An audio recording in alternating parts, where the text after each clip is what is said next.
The Florida League of Cities presents FLC Live at the Capitol, Week 3. This weekly video update provides highlights of key legislative activities and showcases the League's advocacy in action. More than 150 city officials from across the state came to Tallahassee to meet with legislators and advocate on behalf of their cities and the League's legislative agenda as part of our annual Legislative Action Days. It's a wonderful thing to get face-to-face with our legislators and present your issues, and it's worked out quite well. The Florida League of Cities thanks each of them for their advocacy efforts. It's great having all the leadership from the Northwest Florida, all the different cities that were represented, the mayors that were here, bringing what's real to them in their hometowns and making sure that Tallahassee is taking that all into consideration and pounding it out as we make policies that hopefully make sense for the state of Florida. Now, on to developing legislative issues. The local police and firefighter pension bills continue to move through the legislative process. Committee substitute for Senate Bill 458 by Senator Jeremy Ring is now in the Senate Appropriations Committee. Committee substitute for Senate Bill 534, the pension reporting bill by Senator Jeff Brandis, passed the Senate Community Affairs Committee this week.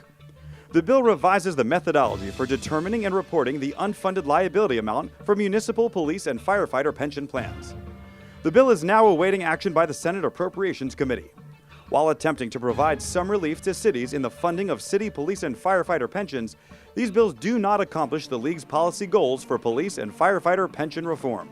The League opposes these bills. Red light cameras continue to be a hot topic at the Capitol, and Senate Bill 1342 is now in the Senate Appropriations Subcommittee on Transportation, Tourism, and Economic Development.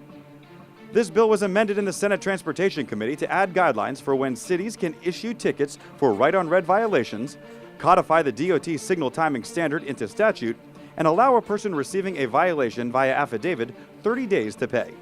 The League supports 1342 in its current form, but we expect the sponsor to attempt to remove this favorable language at the next committee stop. Committee substitute for Senate Bill 1192 by Senator Denise Grimsley passed the Senate Health Policy Committee and is now in the Senate Appropriations Subcommittee on Health and Human Services. The League opposes this bill, which preempts the regulation of licensure, activity, and operation of pain management clinics to the state. Transportation Bill, Senate Bill 1132 by Senator Jeff Brandis, passed the Senate Community Affairs Committee this week and is now in the Senate Appropriations Subcommittee on Transportation, Tourism, and Economic Development. The House companion PCB 1302 was introduced by the House Transportation and Highway Safety Subcommittee. When the House PCB 1302 is assigned a bill number, we will report on it again. The League opposes these bills because they authorize the Florida Department of Transportation to control ancillary development along rail corridors.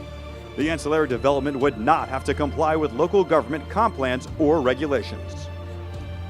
House Bill 7109, which was introduced by the House Finance and Tax Subcommittee and is intended to be revenue neutral to the cities, establishes 3 uniform classifications based on square footage for purposes of imposing the local business tax. Each local government would set the rates for each classification based on criteria outlines in the proposal. The League supports this bill.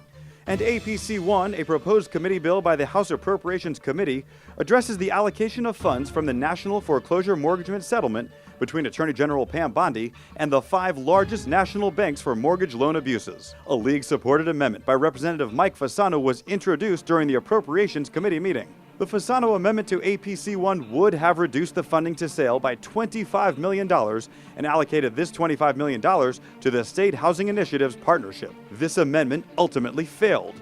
The League opposes this bill. The League encourages cities to adopt a resolution supporting pension reform. Draft resolutions are available on the League's website in the Pension Reform Toolkit. For additional information on municipal issues, call the League office, read the legislative bulletin, or visit our website at www.flcities.com. Thank you for tuning in to this edition of FLC Live at the Capitol. Remember, successful advocacy starts with you.